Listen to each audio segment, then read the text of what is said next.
semuanya, selamat datang di video hari ini. Materi hari ini kita akan membahas topik yang sangat penting di dalam dunia pengembang teknologi, yaitu analisis kebutuhan ragam sistem informasi. Materi ini sangat penting buat kamu yang ingin membangun sistem informasi yang tepat guna, efisien, dan sesuai dengan kebutuhan nyata. Apa sih sebenarnya analisis kebutuhan sistem informasi itu? Analisis kebutuhan adalah proses mengidentifikasikan kebutuhan pengguna, organisasi, dan sistem. Tujuannya agar sistem yang dikembangkan sesuai dengan kebutuhan dan dapat meningkatkan efisiensi kerja. Kenapa analisis ini penting? Karena bisa menghindari pemborosan waktu dan biaya, membantu tim memahami tujuan, dan mendukung proses pengambilan keputusan.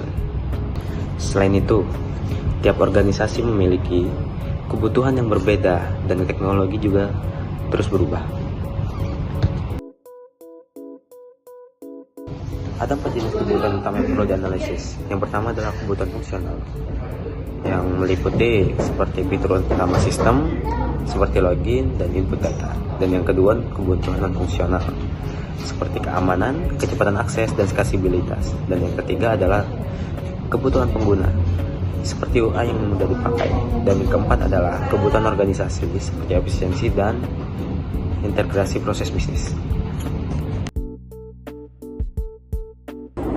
Contoh sederhananya yaitu toko online. Tanpa analisis, toko online ini bisa saja tidak mendapatkan sistem tidak mobile friendly karena sistemnya kurang lengkap atau fitur adminnya kurang lengkap. Jadi dengan adanya analisis, toko online ini dapat mendapatkan sistem terintegrasi dan fiturnya lebih lengkap dan mendapatkan sebuah layanan ekspedisi. Ragam sistem informasi juga penting diketahui karena apa? Ragam sistem informasi ini dapat memberikan kita pandangan menyeluruh terhadap sebuah proses bisnis. Jadi di sini yang pertama ada TPS, transaksi harian, yang kedua ada MIS yaitu informasi manajerial, yang ketiga ada DSS yaitu pendukung keputusan, yang keempat ada ESS, informasi eksekutif, yang kelima ada ERP, sistem terintegrasi, yang keenam ada CRM yaitu hubungan pelanggan, dan yang ketujuh ada SCM yaitu rantai pasok, dan yang terakhir ada HRIS yaitu sistem SDM. Jadi itulah semua ragam sistem informasi yang penting diketahui untuk kita. Di sini kita memiliki studi kasus sistem informasi di rumah sakit. Bayangkan, di lingkungan seperti ini, siapa saja yang menjadi pengguna utama yang berinteraksi dengan sistem setiap harinya? Yang pertama adalah dokter, yang kedua adalah perawat, dan yang ketiga adalah manajemen rumah sakit.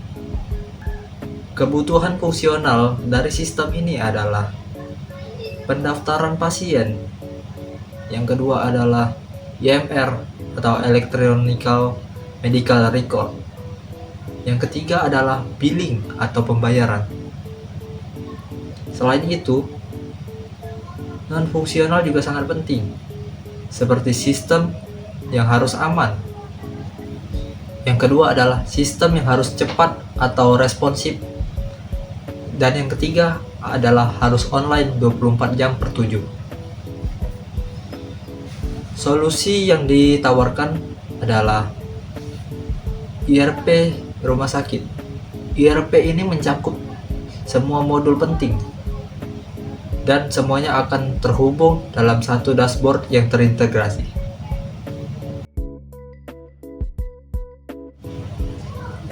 Kesimpulannya adalah analisis kebutuhan sistem informasi sangat krusial untuk membangun sistem yang tepat sasaran dan efisien.